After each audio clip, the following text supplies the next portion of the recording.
Good morning students. இப்போ நாம் theory பார்த்துட்டோம். அக்கௌண்ட்ஸில் பார்ட்னர்ஷிப் ஃபார்மில் பார்த்தோம்னா என்னென்ன அக்கௌண்ட்ஸ் மெயின்டைன் பண்ணுறாங்க அப்படின்னு சொல்லி பார்த்தோம்னா, கேபிட்டல் அக்கௌண்ட் ஒன்று மெயின்டெனன்ஸ் பண்ணுறாங்க. அதில் 2 மெத்தட் யூஸ் பண்ணுறாங்க. ஃபிக்ஸ்டு கேபிட்டல் மெத்தேடும், அடுத்து ஃப்ளக்சுவேஷன் கேபிட்டல் மெத்தேட்னு சொல்லி 2 யூஸ் பண்ணுறாங்க. இந்த 2ஐயும் நம்ம டீப்பாக பார்க்க போகிறோம். சரிங்களா?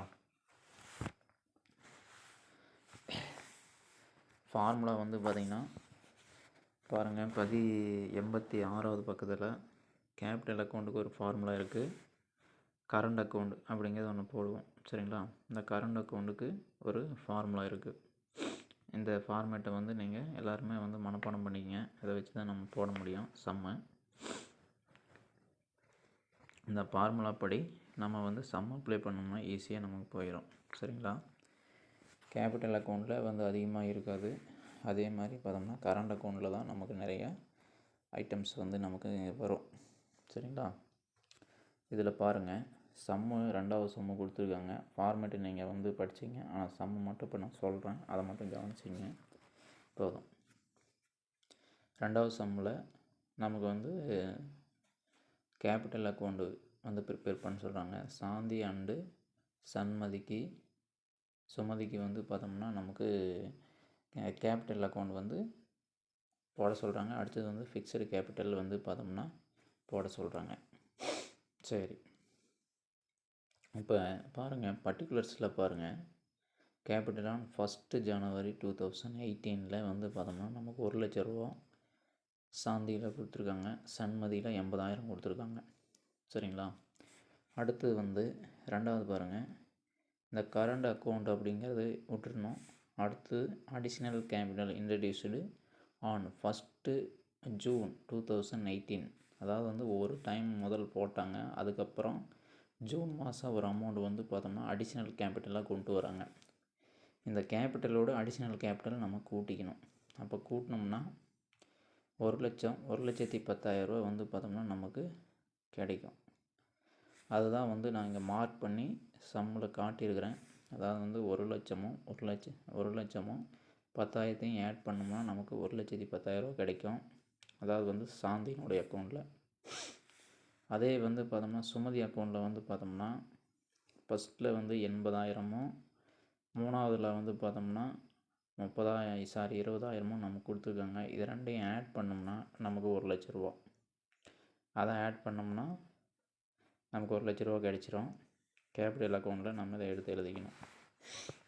இதை என்ன பண்ணுறோம் அப்படின்னா, இந்த கேபிட்டல் அக்கௌண்ட்டில் கேரி டவுனாக இருக்கிறத ப்ரா டவுனாக நம்ம மாற்றணும். இப்போ ப்ரா டவுனாக மாற்றுறப்ப என்னென்னா, இதை பிரித்து எழுதணும். அவ்வளோதான் விஷயம், வேறு ஒன்றுமே கிடையாது. சிம்பிளான விஷயந்தான். ஃபஸ்ட்டு நமக்கு கேபிட்டல் அப்படிங்கிறத நம்ம ஒன்று கொடுத்துருக்காங்க. அந்த கேபிட்டல் அப்படிங்கிறது சண்மதியில் பார்த்தோம்னா சாந்தியில் பார்த்தோம்னா 1,00,000 ரூபா நமக்கு எழுதிக்கணும். அதே மாதிரி சுமதியிலையும் 80,000 நம்ம எழுதிக்கிறோம். அடுத்தது நமக்கு 1,10,000 ரூபா வரணும். மீதி பேலன்ஸ் இருக்கிறது என்ன அப்படின்னா பை பேங்க். அப்போ பேங்கில் பார்த்தோம்னா 10,000மும், சுமதியில் பார்த்தோம்னா 20,000மும் நம்ம ஆட் பண்ணோம்னா சாந்தி அக்கௌண்ட்டில் 1,10,000 ரூபா கிடைக்கும். சுமதி அக்கௌண்ட்டில் 1,00,000 ரூபா நமக்கு கிடைக்கும். பை பேலன்ஸ் ப்ரா டவுன் அப்படின்னு சொல்லி நம்ம இதை எடுத்துக்கலாம். அப்போ இருப்பு கீழே நம்ம இதை கொண்டுட்டு வந்துட்டோம். எவ்வளோதான் விஷயம், வேறு ஒன்றுமே கிடையாது. ரொம்ப சிம்பிளாக தான் இருக்குது. அடுத்தது பாருங்கள், கரண்ட் அக்கௌண்ட் ஒன்று ஓப்பன் பண்ணுறோம். ஏன்னா கரண்ட் அக்கௌண்ட்டு தான் பார்த்தோம்னா வரவு செலவு என்ன பண்ணியிருக்கிறோம் அப்படிங்கிறது நமக்கு தெரியும். சரியா? சரி, இந்த கரண்ட் அக்கௌண்ட்டில் பாருங்கள், கரண்ட் அக்கௌண்ட்டில் டிராயிங்ஸு இருக்குது. 4வது பாயிண்டில் பாருங்கள், டிராயிங்ஸ் இருக்குது. அப்போ சாந்திக்கு 20,000மும், சுமதிக்கு 13,000மும் இருக்குது. அப்போ கரண்ட் அக்கௌண்ட்டில் டிராயிங்ஸ் பார்த்தோம்னா 20,000மும், சுமதிக்கு வந்து 13,000 எழுதணும்னா ஓகே. 4வது பாருங்கள், இன்ட்ரெஸ்ட் ஆன் டிராயிங்ஸு இங்கே சாந்தி இது 500 சுமதி வந்து 300 கொடுத்துருக்காங்க. இன்ட்ரெஸ்ட் ஆன் டிராயிங்ஸில் வந்து பார்த்தோம்னா இங்கே 500 யாருது, சாந்திக்கு 500 சுமதிக்கு வந்து பார்த்தோம்னா 300 நம்ம எழுதுகிறோம். இவ்வளோ தான் இந்த பக்கம் வர்றது. அடுத்தது பாருங்கள், பேலன்ஸ் ப்ராடவுன்னு சொல்லி எழுதி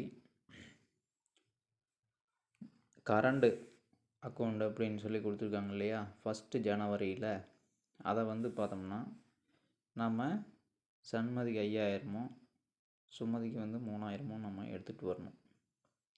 அடுத்தது பாருங்கள், ப்ராஃபிட் அப்படின்னு சொல்லி 2018 கொடுத்துருக்காங்க. அதை வந்து பார்த்தோம்னா profit and loss appropriation account share of profit அப்படிங்கிறாங்க. சரிங்களா?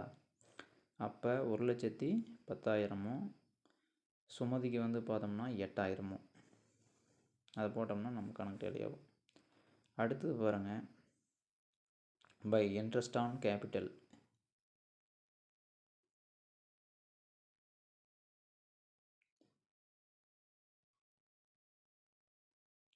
இன்ட்ரெஸ்ட் ஆன் கேபிட்டல் வந்து பார்த்தோம்னா எவ்வளோ இருக்குது, 6,300 5,400 இருக்குது. சரியா? பை இன்ட்ரெஸ்ட் ஆன் கேபிட்டல் வந்து 6,300 5,400 நமக்கு கிடைக்குது. அடுத்தது பாருங்கள், சேலரி பாருங்கள், சேலரி எவ்வளோ நமக்கு கொடுத்துருக்காங்க. அதாவது வந்து சண்மதியில் சாந்தியில் வந்து பார்த்தோம்னா 90,000 கொடுத்துருக்காங்க. சுமதிக்கு சேலரி கிடையாது, நில்லு. அடுத்து வந்து பார்த்தோம்னா கமிஷன் பார்க்குறோம். கமிஷன் வந்து சாந்தியில் கமிஷன் எதுவும் இல்லை. அடுத்தது வந்து பார்த்தோம்னா நெல் கொடுத்துட்டாங்க. சுமதியில் வந்து பார்த்தோம்னா பணம்லாம் 1,200. அப்போ கிரெடிட் சைடில் கூட்டினோம்னா 17,600 நமக்கு கிடைக்குது. அதே டெட்டார் சைடில் வந்து பார்த்தோம்னா சுமதி இது பார்த்தோம்னா நமக்கு எவ்வளோ கிடைக்குது அப்படின்னு சொல்லி பார்த்தோம்னா 13,300 தான் இருக்குது. இந்த 17,000 மைனஸ் பண்ணோம்னா நமக்கு வந்து 17,600 மைனஸு 13,300 ஈக்குவல் டு நமக்கு எவ்வளோ கிடைக்கும் அப்படின்னு சொல்லி பார்த்தோம்னா 4,300 நமக்கு கிடைக்கும். இது வந்து பார்த்தோம்னா சுமதி. இது அதே சாந்தி இது வந்து பார்த்தோம்னா 30,300 ஆட் பண்ணோம்னா 30,300 இருக்கும். இந்த சைடில் பார்த்தோம்னா 20,500 20,500 30,300 மைனஸ் பண்ணோம்னா நமக்கு எவ்வளோ கிடைக்கும் அப்படின்னு சொல்லி பார்த்தோம்னா 9,800 நமக்கு கிடைக்கும். சரியா? இந்த 9,800 அதாவது வந்து எந்த சைடில், டெட்டார் சைடில் பற்றாக்குறையாக இருக்குது, டெபிசிட்டியாக இருக்குது. அதனால் இந்த அமௌண்ட்டு நம்ம போட்டோம்னா நமக்கு என்ன ஆயிடுது, இந்த பக்கம் டேலி ஆயிரும். சரிங்களா? இந்த பற்றாக்குறை அமௌண்ட்டை வந்து என்ன பண்ணுறோம், பேலன்ஸ் ப்ராடவுன்னு சொல்லி நம்ம கிரெடிட்டார் சைடில் நம்ம எடுத்து எழுதணும். 4,300 சுமதிக்கும் 9,800 வந்து பார்த்தோம்னா சாந்திக்கு நம்ம எடுத்து எழுதணும். அவ்வளோதான் சம்மு. இது பிக்சர் வந்து உங்களுக்கு அனுப்பிடுறேன், அதை நீங்கள் கவனிச்சிங்க. சரியா? இந்த சம்மு கம்பல்சரி ஒர்க் அவுட் பண்ணி எனக்கு எக்ஸசைஸ் சம்மு வந்து ஒரு சம்மு எனக்கு அனுப்பி விட்ருங்க. இதே போல் தான் 3வது சம்மு இதே மாடலில் தான் இருக்குது. சரிங்களா? இந்த 3வது சம்மில் பெரிய டிஃப்ரென்ஸ் எல்லாம் எதுவுமே கிடையாது.